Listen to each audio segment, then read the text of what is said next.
जय Jagannath and good morning my divine family. ଆପଣଙ୍କ partner ଆପଣଙ୍କ ପ୍ରତି କ'ଣ ଭାବନା ରହିଛି, କ'ଣ ଭାବନ୍ତି, ସେ ଆପଣଙ୍କ ଠାରୁ କ'ଣ ଚାହାନ୍ତି, ଚାଲନ୍ତୁ ଦେଖିବା। ଆପଣଙ୍କ ସହିତ ଝଗଡ଼ା ହେଇପାରେ। ଯଦି କିଛି କଥା ମିଛ କହିଛନ୍ତି ବା ଲୁଚେଇଛନ୍ତି ଆଉ ସେ ଜାଣିପାରିଛନ୍ତି, ତାହେଲେ ଝଗଡ଼ା ହେବାର ପସିବିଲିଟି ରହିଛି। ଆପଣଙ୍କ ସହିତ ଝଗଡ଼ା ହେଇପାରେ, ତେଣୁ ଆପଣ ତାକୁ କ୍ଲାରିଟି କରନ୍ତୁ, ସରି କୁହନ୍ତୁ।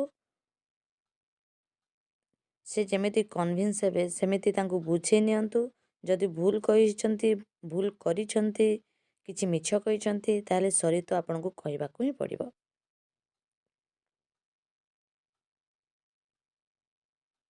ସରି କହିକି ସମ୍ପର୍କ ଭଲ କରିଦେବାଟା ହିଁ ମୋ ମତରେ ଠିକ୍। ଆପଣ ତାଙ୍କୁ ଆଇ ଲଭ୍ ୟୁ କୁହନ୍ତୁ। I love you, I am waiting for your call. ଆପଣ ଏବେ ସାଙ୍ଗେ ସାଙ୍ଗ ଭିଡ଼ିଓଟି ଦେଖିବା ମାତ୍ରେ ତାଙ୍କୁ କଲ୍ କରିଦିଅନ୍ତୁ। ଦେଖିବେ ବୁଝାମଣା ଠିକ୍ ହେଇଯିବ। ଯଦି ସେ ଅଭିମାନ କରିଥିବେ, ରାଗିଥିବେ ବା ରୁଷିଥିବେ, ତାହେଲେ ତାଙ୍କର ମନ ବୁଝିଯିବ। ସେ ଚାହୁଁଛନ୍ତି ଆପଣ ତାଙ୍କ ପାଖକୁ ଫେରି ଯାଆନ୍ତୁ। ଆପଣଙ୍କ ଫେରିବା ବାଟକୁ ସେ ଅପେକ୍ଷା କରିଛନ୍ତି। ତେଣୁ ଆପଣ ସରି କହିକି ଆପଣ ଗୋଟେ କଲ୍ କରିନିଅନ୍ତୁ। ଗୋଟିଏ କଲ୍ରେ ଯଦି ସମ୍ପର୍କ ଯୋଡ଼ି ହେଇଯାଉଛି, ତାହେଲେ କଲ୍ କରିଦେବାଟା ହିଁ ଭଲ।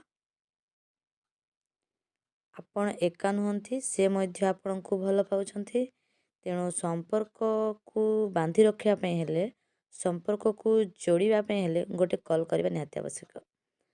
ଆପଣ ପୁଣି ଦେଖନ୍ତୁ, ତାଙ୍କୁ ବୋଧହୁଏ କମ୍ପେୟାର କରୁଛନ୍ତି କାହା ସହିତ।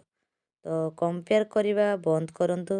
ହଁ, ବର୍ତ୍ତମାନ ଗୋଟେ କମ୍ପେୟାର କରିବା ସାଧାରଣ କଥା ହେଇଗଲାଣି, କିନ୍ତୁ ଆପଣ ତ ବାଛିଛନ୍ତି ଯେତେବେଳେ କମ୍ପେୟାର ନ କରିବା ଭଲ।